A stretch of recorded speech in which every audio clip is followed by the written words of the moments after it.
لا حول ولا قوة إلا بالله العلي العظيم. أعوذ بالله من الشيطان اللعين الرجيم. بسم الله الرحمن الرحيم.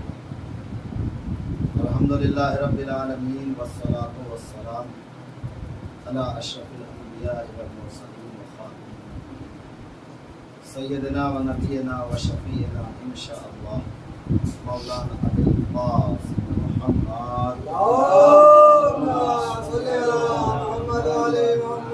وعلى آل بيته الطيبين الطاهرين المعصومين المظلومين ولعنة الله على أعدائهم أجمعين من بيننا هذا إلى قيام يوم الدين. أما بعد فقد قال رسول الله صلى الله عليه وآله وسلم مثل أهل بيت كمثل سفينة النور صلوات محمد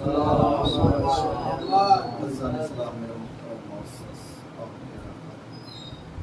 سامعین ذوی احترام، کائنات کا رسول یہ اعلان کر رہا ہے، دیکھو میرے اہل بیت کی مثال کشتی نوح کے مانند ہے، اگر اس میں سوار ہو گئے تو نجات یقینی ہے، اور اگر اس کو چھوڑ دیا تو بربادی ہے۔ اس لیے کہ نہ رشتہ داری کام آئے گی، نہ کوئی ڈائریکٹر تمہارا کام آئے گا، صرف اور صرف جو کام آئے گا وہ اہل بیت سے وفاداری ہے۔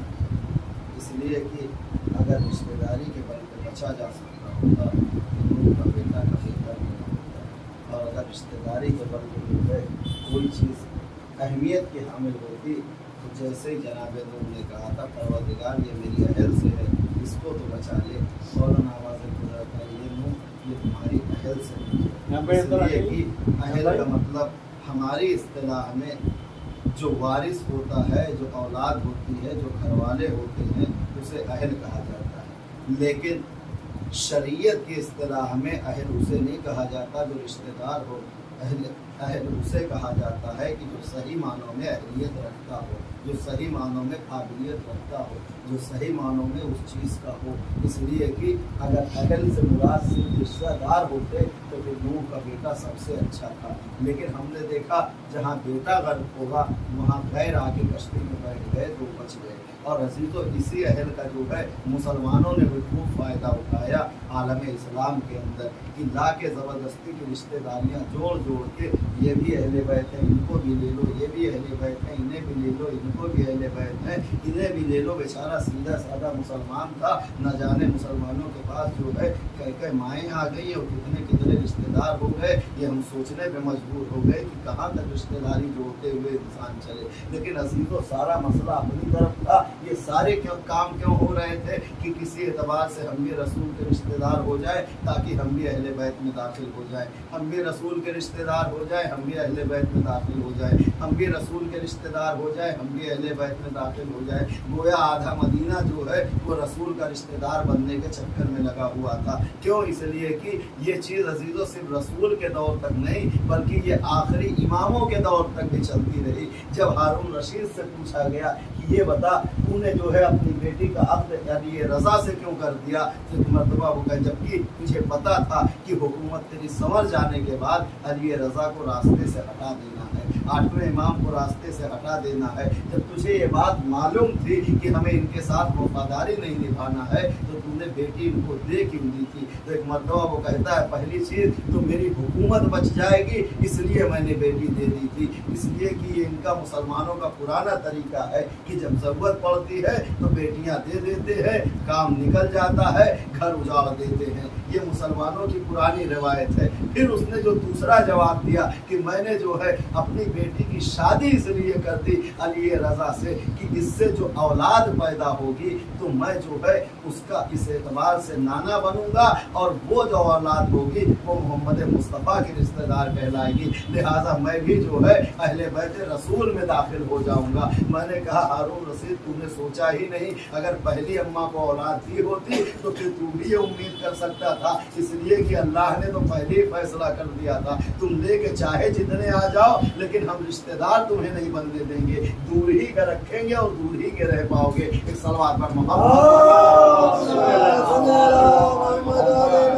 تو سب کو لا کے شامل کر دیا، یہ بھی رشتہ دار, یہ بھی رشتے دار, یہ بھی رشتے دار, یہ بھی رشتے دار, سارے کے سارے رشتے دار ہو گئے تھے. اب لوگ سوچنے میں مجبور ہو گئے تھے کسے مانا جائے کسے نہ مانا جائے, کسے اختیار کیا جائے کسے نہ اختیار کیا جائے. جو 1 سال پہلے مسلمان ہو رہا تھا وہ بھی رسول کو بیٹی دے رہا تھا, جو 10 سال بعد مسلمان ہوا وہ بھی رسول کو بیٹی دے رہا تھا, جو 15 سال بعد مسلمان ہوا اس نے بھی رسول کو بیٹی دے دی. حتیٰ کہ حد ہو گئی, ابو سفیان نے بھی جو فتح مکہ پہ جو ہے مسلمان ہوا تھا اس نے بھی اپنی ایک بیٹی دے دی کہ میں آؤں گا اسلام میں پوری تیاری کے ساتھ آؤں گا. جبکہ آخری سال میں مسلمان ہوا ہے, ایک دم آخری سال میں جب دیکھا کہ گردن کٹ جائے گی تب اسلام قبول کیا ہے, لیکن آیا بھی تو پوری تیاری کے ساتھ آیا تھا. اسلام بعد میں قبول کیا ہے, بیٹی پہلے دے دی تھی. کیوں؟ تاکہ جو ہے ہمارے لیے رسالت کے معاملے میں ایک کوئی نرم گوشہ برقرار رہے کہ کل کا اگر میں جو ہے گرفتار ہوتا ہوں یا کوئی بات ہوتی ہے تو کم سے کم بیٹی دینے کی حیثیت سے میں رسول کو کہہ دوں گا تم تو ہمارے بیٹے ہو, کلمہ ہی کا مسئلہ ہے تو وہ میں پڑھ لے رہا ہوں, مجھے کیوں قتل کر رہے ہو. عزیزو اس اعتبار سے پہلے ہی بیٹی بھیج دی تھی, لیکن حق وہ ہوتا ہے جو سر چڑھ کے بولتا ہے. ادھر اس نے بیٹی دی اور اس کے بعد جو ہے آیا یہ سوچ کے کہ اب تو رسول ہمارے بیٹے ہو گئے ہیں. ظاہر سی بات ہے جب رسول داماد ہوئے ابو سفیان کے تو پھر بیٹے بن گئے. اس نے سوچا کہ بیٹے کا گھر ہے بیٹی کا, چلو اب یہاں عزت ملے گی. لیکن جیسے ہی دروازے پہ آیا سوچا لاؤ بستر پہ بیٹھے, بیٹی نے ڈانٹ دیا, کہا ابا جان ابھی رک جائیے, آپ باپ ہوں گے اپنی جگہ, یہ رسول کا بستر ہے, آپ کافر ہیں, پہلے میں بستر سمیٹ دوں پھر زمین پہ بیٹھیے. ایک صلوات پر محمد.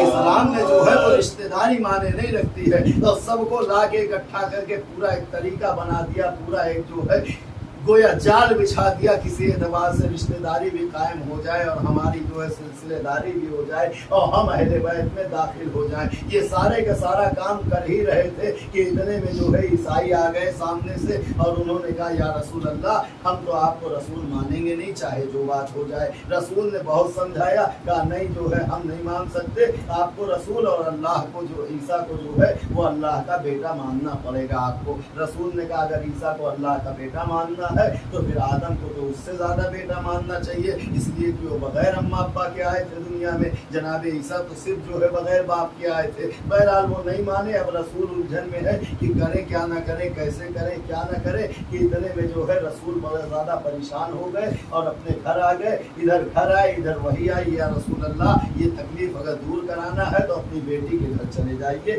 وہاں پہ پتہ چل جائے گا آپ کو آرام مل جائے گا. ادھر بیٹی کے گھر رسول آئے, کہا بیٹی میرے بدن میں تکلیف ہے. بیٹی نے لا کے چادر اڑا دی, ادھر چادر اڑائی بیٹی نے, ادھر جو ہے حسن بھی آ گئے, حسین بھی آ گئے, علی بھی آ گئے, فاطمہ بھی آ گئی, سب کے سب آ گئے. گویا جو ہے نبی جو ہے چادر تطہیر بن گئی. چادر تطہیر کیوں ہوئی تھی؟ کہا چادر تطہیر آئے مباہلہ کا مقدمہ تھا.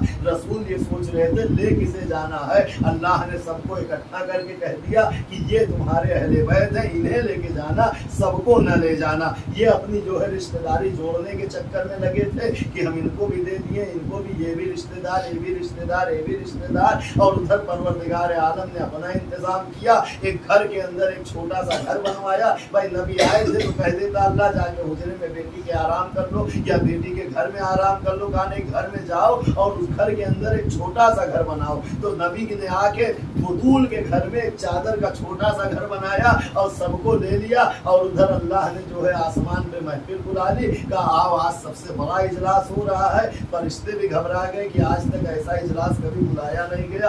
ارادہ ہوتا ہے جب کوئی کام کرتا ہے اور ہمیں پتہ چل جاتا ہے. آج کیا بات ہے کہ سب کو بلا لیا ہے, ادھر سب کو بلایا, فرشتے آگے. کہا معبود خیر تو ہے, کیا مسئلہ ہے کیا نہیں. کسی نے کہا اللہ سے کون پوچھے کون پوچھے کون پوچھے. سب نے کہا جبریل تم ہی آیتیں لے کے جاتے رہتے ہو, تم ہی جا کے پوچھو, ہم تو نہیں پوچھ سکتے, اس لیے کہ فطر اس کا انجام ہم پہلے ہی دیکھ چکے ہیں. اللہ سے کون بولنے جائے گا, پوچھنا ہے تو تم جا کے پوچھو. ایک مرتبہ جبریل نے جا کے پروردگار یہ کون ہے. اللہ نے کہا کبھی نوکری کرنے جاتے ہو, کبھی جھولا جھلانے جاتے ہو, کبھی چکی چلانے جاتے ہو, یہ بھی نہیں پتا کہ یہ کون ہے. ایک مرتبہ آواز کی پروردگار جب اکیلے ہوتے ہیں تو پہچانے جاتے ہیں. آج سب ایک ساتھ مل گئے, اس لیے میں نہیں سمجھ پا رہا ہوں کہ یہ کون ہے. ادھر سے اللہ نے آواز دی کہ یہ ان کے اہل بیت ہیں. گویا اللہ نے بھی ان کا سارا کیا کرایا کام ایک لمحے میں برابر کر دیا. یہ رشتہ داری جوڑ کے اہل بیت بیت بنا رہے تھے، لیکن اللہ نے گھر کے اندر چھوٹا سا ایک گھر بنا دیا. کہا یا نبی اللہ آپ کے سب اہل بیت نہیں ہیں، بلکہ جو چادر کے اندر ہے یہ اہل بیت ہے. اور اس کے بعد رہی صحیح کسر ام سلمہ نے بھی آگے پوری کر دی.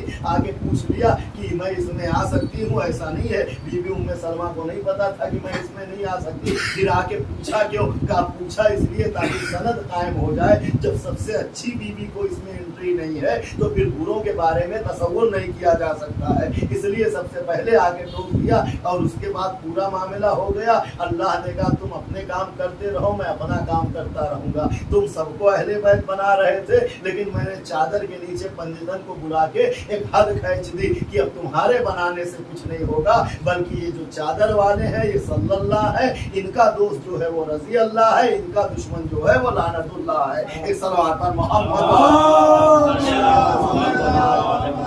تمہارے کارنامے اپنی جگہ رکھے رہ جائیں گے، ہمارا نظام اپنی جگہ چلے گا، اس لیے کہ ہم نے جو ہے ان کی محبت میں پوری کائنات کو بنایا ہے. تو عزیزو دربار کا اسلام اور ہے، بازار کا اسلام اور ہے، در بطول پہ جو اسلام پلا اس اسلام کا معیار ہی الگ تھا. اس لیے اسے بی بی خدیجۃ الکبریٰ نے اپنی دولت دے کے آباد کیا تھا. فاطمہ زہرا نے اس کو جو ہے پروان چڑھا کے بوا کیا تھا. اور عزیزو جب سب کو خطرے میں اسلام لگ رہا تھا تو کوئی جب آگے نہیں بڑھ رہا تھا، لیکن حسین نے جیسے ہی سنا حل من ناصر ینصرنا کہ ہے کوئی جو میری مدد کے لیے آئے، حسین نے آواز پہچانی، بہن زینب یہ تو اسلام کی آواز لگ رہی ہے، ہمیں جو ہے اسلام کو بچانے کے لیے چلنا ہوگا، اس لیے کہ اسلام کافی علیل لگ رہا ہے. 2 محرم الحرام کو زہرا کے لال نے کربلا کے میدان میں اپنا مطب سجا دیا. بہن اور بھائی مل کے اسلام کے علاج کی تیاری کر رہے ہیں.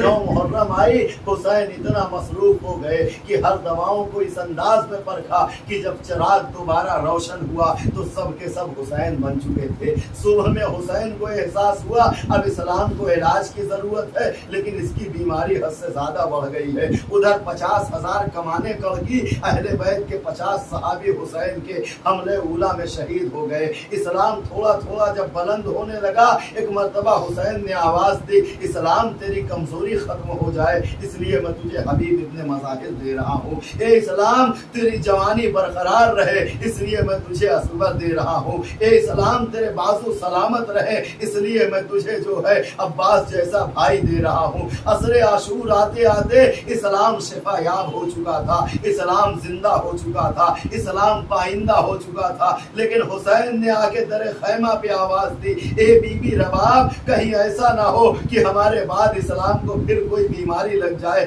لہٰذا لاؤ میں اسلام کو آب حیات پلا لاؤں. عزادار و حسین اصغر کو پانی پلانے نہیں لے جا رہے تھے بلکہ اسلام کو آب حیات پلانے کے لیے لے جا رہے تھے. 2 بہتی دریاؤں کے درمیان فرزند فاطمہ نے کہ جس کی ماں کے مہر میں کائنات کا پانی لکھا گیا تھا، اپنے پھول سے بچے کے لیے چند قطرے آپ کا سوال کیا. یہی وہ مصیبت تھی کہ جس پہ حسین نے اپنے شیعوں کو یاد کیا. فرمایا ہے میرے شیعوں کاش تم کربلا کے میدان میں ہوتے تو دیکھتے تو صحیح میں کس طریقے سے اپنے 6 مہینے کے بچے کے لیے پانی مانگ رہا تھا. ادھر سے پانی تو نہ ملا، ہاں جواب میں 3 بھال کا تیر ضرور تھا کہ جس کا نشانہ ایک تیر سے اصغر کا گلا تھا، دوسری تیر سے حسین کا بازو تھا، تیسرے تیر سے حسین کا گلا تھا. اس انداز میں تیر چل رہا تھا کہ ادھر سامنے سے خیمے کے در میں ماں کی نظر پڑی. آواز دی میرے لال اصغر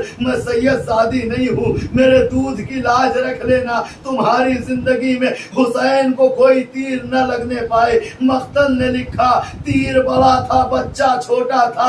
اصغر نے ہمک کے تیر کو اپنے گلے پہ لیا لیکن تیر اتنا بڑا تھا. مقتل نے لکھا من الورید الی الورید، اصغر دونوں کانوں سے ذبح ہو گئے تھے. حسین پہ عالم بے ثباتی تھی، اشعار پڑھ رہے تھے رضن بقضائہ و تسلیما لامرہ انا للہ و انا الیہ راجعون. حسین نے لا کے قبر اصغر بنا دی. قبر اصغر پہ کھڑے ہوئے حسین رو رہے تھے کہ کانوں میں ایک آواز آئی السلام علیکہ ایھا الغریب. حسین نے دیکھا بھائی کون ہے سلام کر رہا ہے.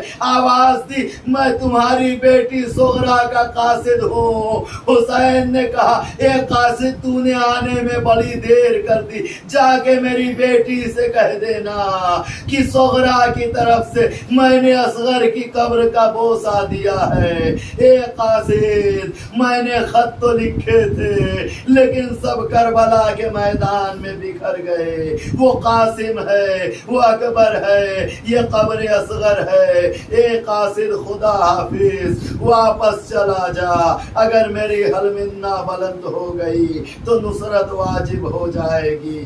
قاصد واپس پلٹا، آسمان رو رہا تھا، زمین کربلا ہل رہی تھی، ایک صدا تھی قد قتل حسین بکربلا انا للہ و انا الیہ راجعون، رضا بقضائہ و تسلیما لامرہ۔ اللہم خص انت ولا ظالم بالظالم منك وانت بني ولد ثم الثاني والثالث والرابع اللهم لن يزيد ابن معاوية خامسا ولن عبيد الله بن زياد وابن مرجانة وعمر بن سعد وشمرا وآل أبي سفيان وآل زياد وآل مروان ولعن الله قاضي الشريع